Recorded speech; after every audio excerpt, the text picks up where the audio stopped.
Bienvenidos a una nueva entrega del Mago de la Fe.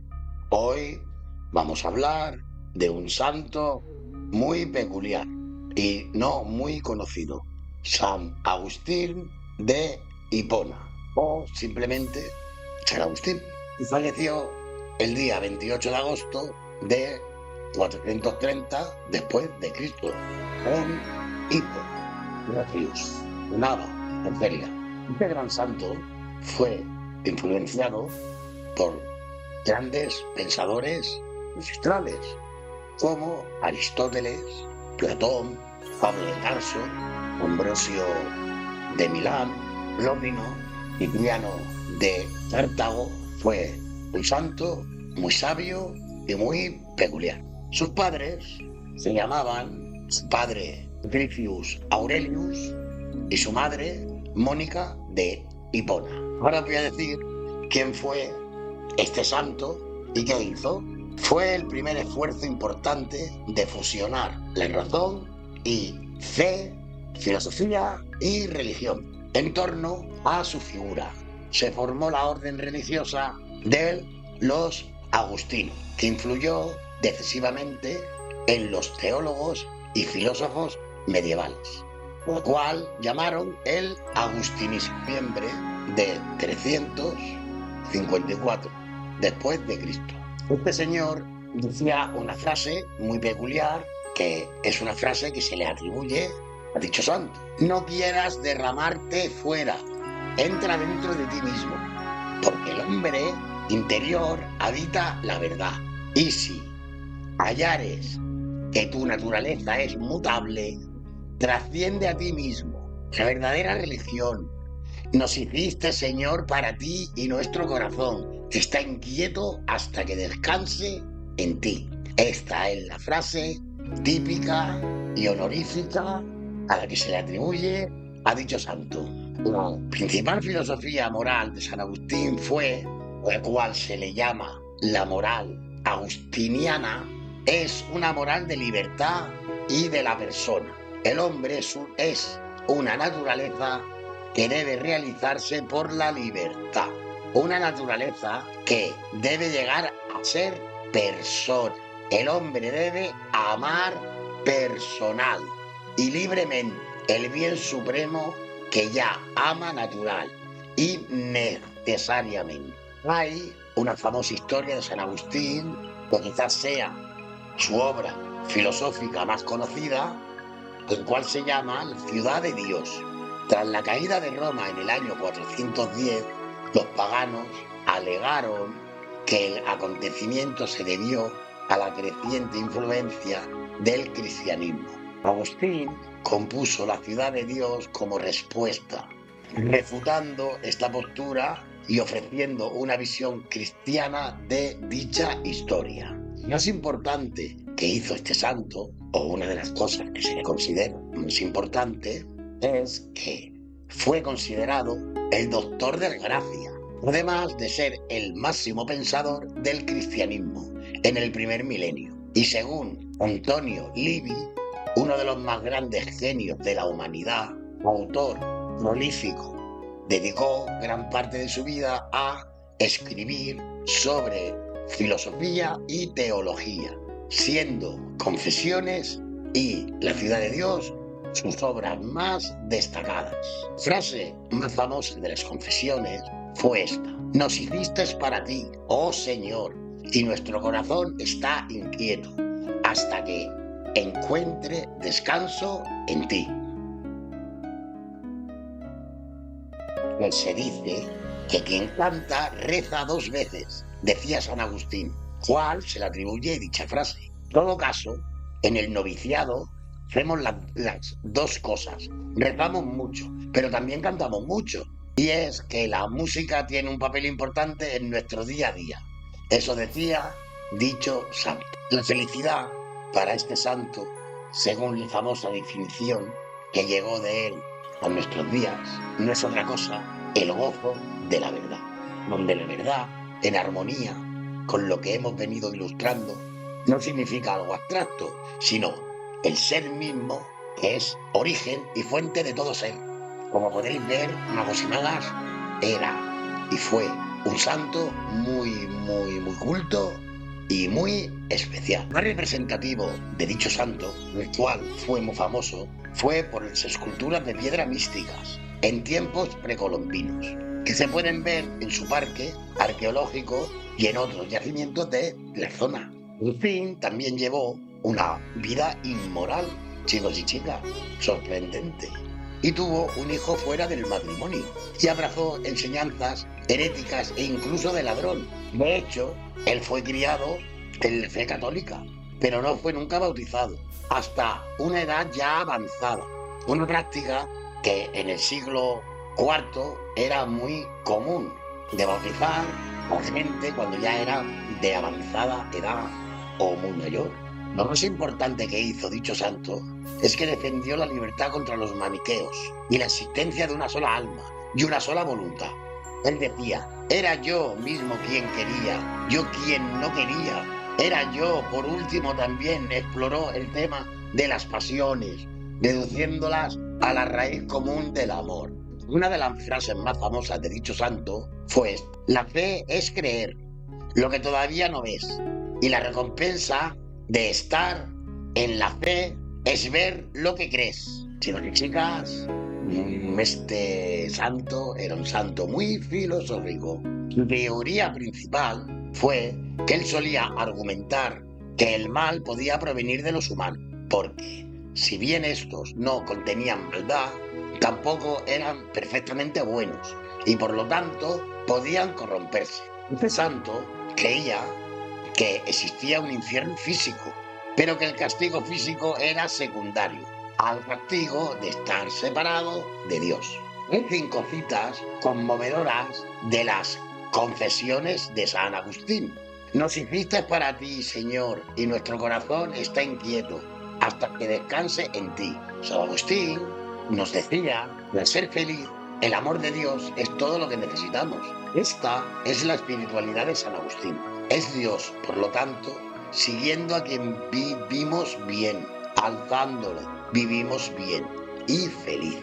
Nuestro deseo de Dios es el único camino que conduce a Él y a la felicidad. Este deseo es innato. Este anhelo de Dios es nuestro único camino hacia la felicidad. Él nos dejó muchas enseñanzas. Una de ellas, la importancia de la interioridad en el viaje hacia el interior de uno mismo para encontrar a Dios. Esto está descrito en su obra Confesiones, el cual en dicho libro relata cómo su conversión fue un proceso de descubrimiento interior. Según San Agustín, a la verdad se va por el amor. Él es quien mueve, él es quien impulsa a ir en busca de dicha verdad.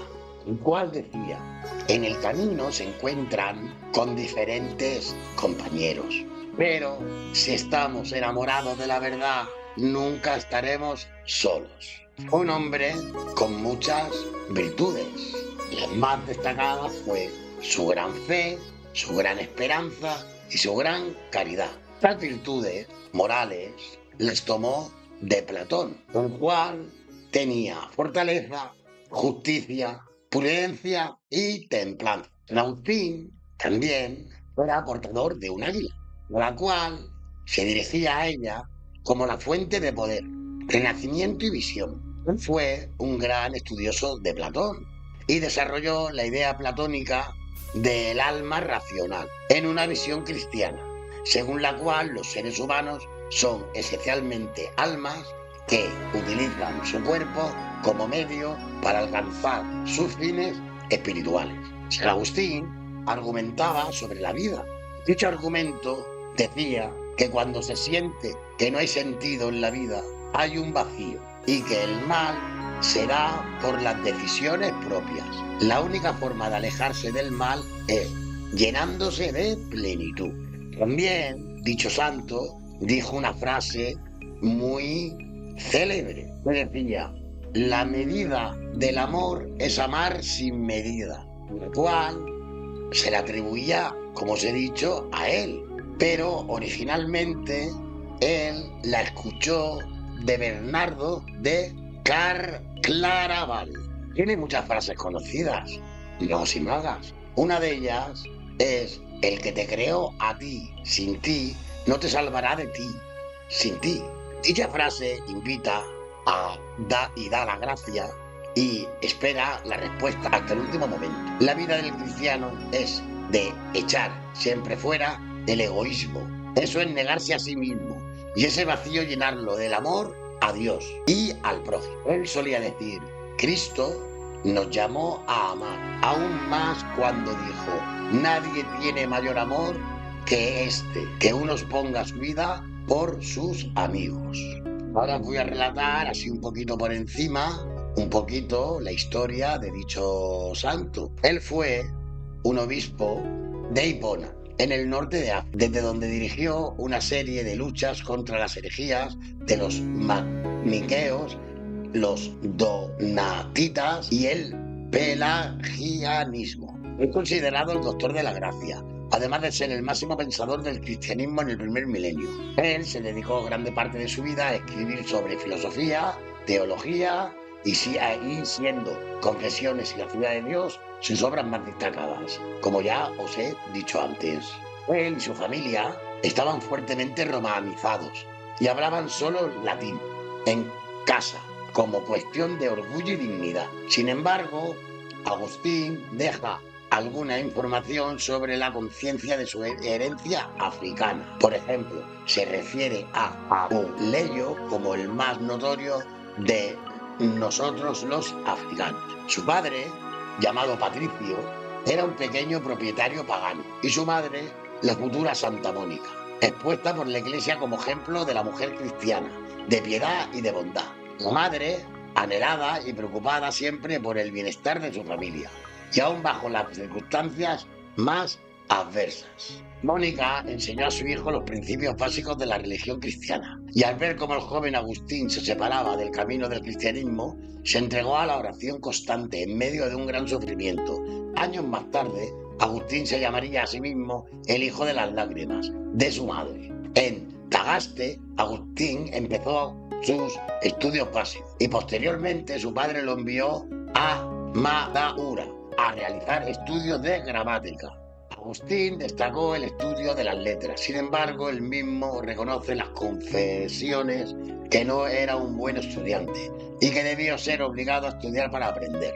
En cualquier caso, mostró un gran interés hacia la literatura, especialmente griega, clásica, y poseía una gran elocuencia. Durante sus años de estudiante en Cartago, desarrolló una irresistible atracción hacia el teatro. Al mismo tiempo, gustaba en gran medida de recibir halagos y la fama que encontró fácilmente en aquellos primeros años de su juventud. Durante su estancia en Cartago mostró su genio retórico y sobresalió en concursos poéticos y en certámenes públicos. Se dejaba llevar por sus pasiones y seguía abiertamente los impulsos de su espíritu sensual. Y no abandonó sus estudios, especialmente los de filosofía. Años después, el mismo Agustín hizo una fuerte crítica sobre esta etapa de su juventud, en su libro Confesiones. A los 19 años, la lectura de Hortensius de Cicerón despertó en la mente de Agustín el espíritu de especulación, y así se dedicó de lleno al estudio de la filosofía, disciplina en la que sobresalió durante esta época. El joven Agustín conoció una mujer con la que mantuvo una relación estable de 14 años y con la cual tuvo un hijo, al cual se llamó Adeodato. En su búsqueda incansable de la respuesta al problema de la verdad, Agustín pasó de una escuela filosófica a otra, sin que él encontrara en ninguna la verdadera respuesta a sus inquietudes. Finalmente, abrazó el maniquetismo, creyendo que en este sistema encontraría un modelo según el cual podría orientar sus varios años siguió en esta doctrina y finalmente, decepcionado, la abandonó, al considerar que era una doctrina simplista, que apoyaba la pasividad del bien ante el mal. Sumido en una gran frustración personal, dedicó para Roma, la capital del Imperio Romano. Ya existía una motivación intelectual. de conocer nuevos horizontes.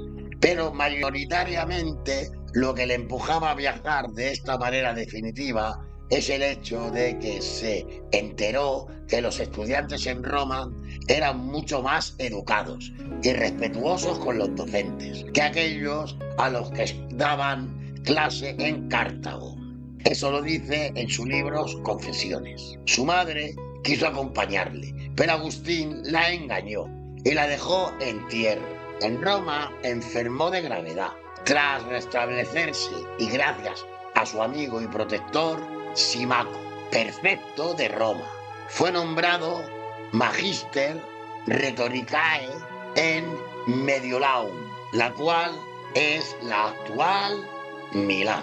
Agustín, como maniqueo y orador imperial en Milán, era el rival en oratoria del obispo Ambrosio de Milán. Él se convirtió al cristianismo en Milán, donde se produjo la última etapa antes de su conversión, como ya he dicho, y empezó a asistir como catecúmeno a las celebraciones litúrgicas de los obispos ambrosios, quedando admirado de su predicación y de su corazón. Ambrosio le hizo conocer los escritos de Plótino y las epístolas de San Pablo de Tarso, y gracias a estas obras se convirtió al cristianismo y decidió romper definitivamente con el maniqueísmo. Esta noticia llenó de gozo a su madre, que ya había viajado a Italia para estar con su hijo, y que se encargó de buscarle un matrimonio acorde con su estado social y dirigirle hacia el bautismo. En vez de adoptar por casarse con la mujer que Mónica le había buscado, decidió vivir en Efesia, decisión a la que llegó después de haber conocido los escritos neoplatónicos gracias al sacerdote Simpliciano y al filósofo Mario Victorino, pues los platónicos le ayudaron a resolver el problema del materialismo y el origen del mal. El obispo Ambrosio le ofreció la clave para interpretar el Antiguo Testamento y encontrar en la Biblia la fuente de fe. Por último, la lectura de los textos de San Pablo ayudó a Agustín a solucionar el problema de la mediación, vinculado al de la comunión de los santos y el de la gracia divina. Según cuenta el mismo Agustín, la crisis decisiva previa a la conversión dio estado en el jardín con su amigo a toma y lee, y él lo entendió como una invitación divina. La Biblia la abrió por las cartas de San Pablo y leyó el pasaje: nada de comilonas y borracheras, nada de lujurias y desenfrenos, nada de rivalidades y envidias. Revestíos más bien del Señor Jesucristo, y no os preocupéis de la carne para satisfacer sus concupiscencias. Al llegar al final de esta frase se desvanecieron todas las sombras de duda. En el 385 Agustín se convirtió al cristianismo. En el 386 se consagró al estudio formal y metódico de las ideas del cristianismo. Renunció a su cátedra y se retiró con su madre y unos compañeros a Casiciaco, cerca de Milán, para dedicarse por completo al estudio y a la meditación. El 24 de abril del 387, a los 33 años de edad, fue bautizado en Milán por el santo obispo Ambrosio. Regresó a África, pero antes de embarcarse, su madre Mónica murió en Ostia, el puerto cerca de Roma. Se retiró con unos compañeros a vivir en una pequeña propiedad para hacer allí vida de monarcal. Años después, esta experiencia fue la inspiración de la famosa regla. A pesar de su búsqueda de soledad y aislamiento, la fama de Agustín se extendió por todo el país. En 391 viajó a Hipona, en la moderna ciudad de Anamba, en Argelia, para buscar un posible candidato a la vida monástica. Pero durante una celebración litúrgica fue elegido por su comunidad para que fuese ordenado sacerdote, a causa de las necesidades del obispo Valerio de Hipona. Agustín aceptó, tras resistir a esa elección. Y si bien con lágrimas en sus ojos, algo parecido sucedió cuando le consagró como obispo en el 1395, entonces abandonó el monasterio de los laicos y se instaló en casa episcopal, que transformó en un monasterio de clérigos. La actividad episcopal de Agustín fue enorme y variada. Predicó y escribió incansablemente. Polemizó con aquellos que iban contra la ortodoxia de la doctrina cristiana de aquel entonces. Prescindió concilios y resolvió problemas diversos que le presentaban sus fieles. Se enfrentó a maniqueos y donatistas, arrianos, pelagianos, principialistas y académicos, etc. Y participó en los concilios religionales terceros de Hipona en el 393, tercero de Cartago de 397 y cuarto de Cartago en el 419, en los dos últimos como presidente, y en los cuales se sancionó definitivamente el canon bíblico que había sido establecido por el Papa Damasco I en Roma, en el Sínodo de 382. Ya como obispo escribió libros que lo posicionaban como uno de los 4 principales padres de la Iglesia latinos. La vida de Agustín fue un claro ejemplo del cambio que logró con la adopción de un conjunto de creencias y valores. Dicho santo falleció en Hipona el 28 de agosto del 430. Hay una leyenda que dice del encuentro con un niño junto al mar. Una tradición medieval que recoge la leyenda inicialmente narrada sobre un teólogo, que más tarde fue identificado como San Agustín. Cuenta la siguiente anécdota. Cierto día San Agustín paseaba por la orilla del mar, junto a la playa, dando vueltas en su cabeza a muchas de las doctrinas sobre la realidad de Dios. Una de ellas es la doctrina de la Trinidad. De pronto, al alzar la vista, ve a un hermoso niño que está jugando en la arena. Lo observa más de cerca y ve que el niño corre hacia el mar. Llena un cubo de agua de mar y vuelve donde estaba antes y vacía el agua en un hoyo. El niño hace esto una y otra vez, hasta que Agustín, sumido en una gran curiosidad, se acerca al niño y le pregunta: ¿qué haces? Y el niño le responde: estoy sacando toda el agua del mar y la voy a poner en este hoyo. Y San Agustín dice: pero eso es imposible. A lo que el niño le respondió: más difícil es que llegues a entender el misterio de la Santísima Trinidad. Esta leyenda se inspira al menos en la actitud de Agustín como estudioso del misterio de Dios. Bueno, hasta aquí esta entrega del Mago de la Fe, de este santo tan peculiar y tan honorífico en la religión católica y cristiana. Si os ha gustado este pequeño episodio del Mago de la Fe, suscribiros al canal, dar un like y darle a la campanita. Y sobre todo, magos y magas, chicos y chicas, tener fe, que la fe mueve montaña. Bendiciones. Gracias.